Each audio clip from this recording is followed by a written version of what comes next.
Now, the leaders of France and Germany say they'll provide more air defense hardware to Ukraine.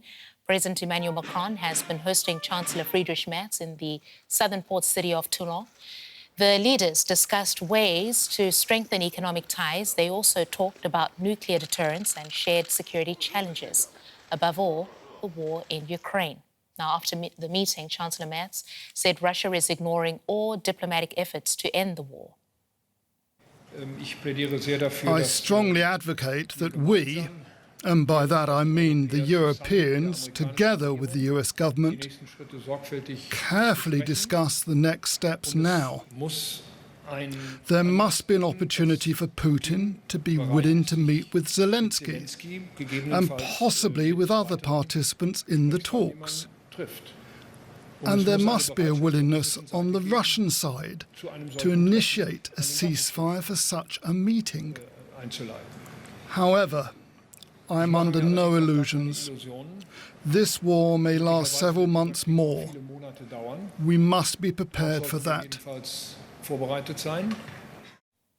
And we can pick up on that with DW's chief political editor, Michaela Küfner. She's travelling with the German Chancellor and joins us from the south of France. Michaela, it's good to see you. So we saw both leaders, Macron and Merz, giving that press conference earlier.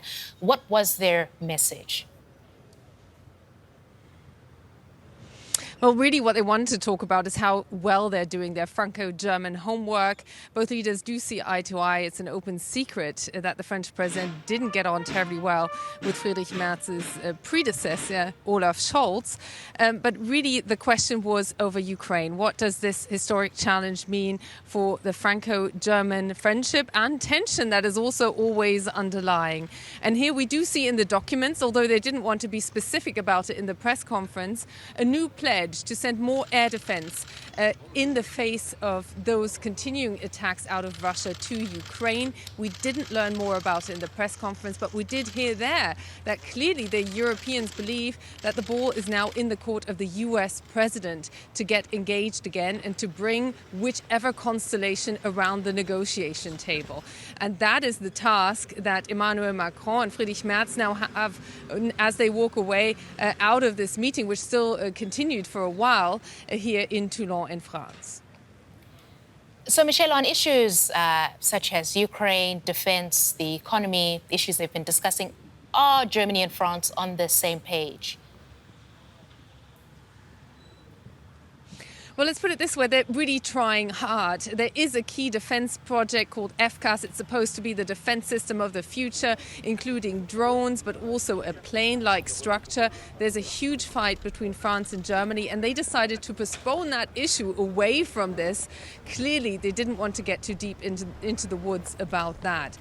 What we did hear, though, is that they stand firmly on Ukraine. They also want to work more deeply together, get the economies even more intertwined, and particularly on the issue of energy, which is hugely contentious between the two countries.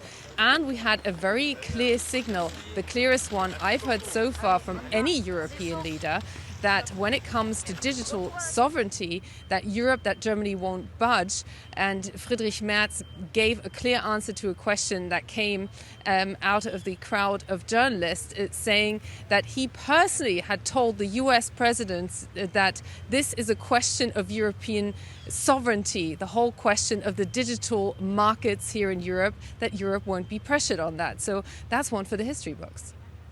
All right, that's DW's chief political editor, Michaela Küfner, in Toulon, southern France for us, where the French president and German chancellor have been meeting.